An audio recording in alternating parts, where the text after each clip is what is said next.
ይህን ቪዲዮ ስሰራ ከልቤ በጣም ነው ማስነው። ለምለኛ ቤተሰብ እንደዚህ አይነት ነገር አይገባም። እንኳን ስና ለማንም ለማውራት ለቤተሰብ ለማውራት ይከብዳልና ግን ምንም አይነት ምርጫ እየተሰጠኝ ስላልሆነ በህይወቴ ላይ እየደረሰ ስለሆነ መናገር ስላለብኝ ይህን ቪዲዮ አንድ ጊዜ አሳይቻችሁ እንመለስ። ብላልኩሽ አልፈልግም ነሽ በራሴ ቤት እጅልኝ። ስለዚህ መብላታችሁ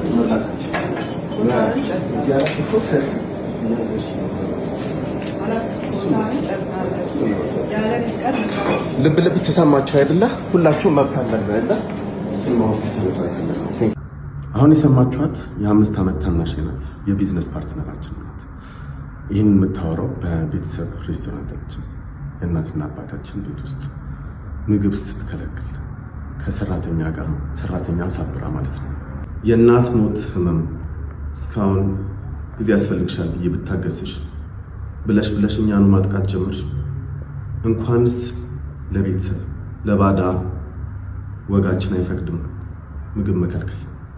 ስለዚህ ህግ እስኪዳኛል ይሄ ኤቲክስ እና ሞራል ኢሹ ስለሆነ በህግ እንኳን ፊት እንዴት እንደሚቀርብ ግራ ስለተጋባ በቤተሰብ በአባት ፊት እናወራ ብዬ እምቢ ስላልሽ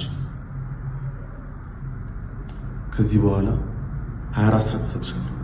በ24 ሰዓት ውስጥ አትሊስት ቤዚክ ኒድ የቤተሰብ ላውንድሪ እና ምግብ የመሳሰለ ማይነካበትን እንሹ የምታደርግበት ሲስተም ካልሆነ ደግሞ ወደ ትልቅ ሚዲያ ወጥቼ ብዙ አመቱ የሚበል ገበና ላወጣ ለአወራ ስለሆነ ተጠንቀቂ፣ ላንቺም ለቤተሰባችን። አመሰግናለሁ።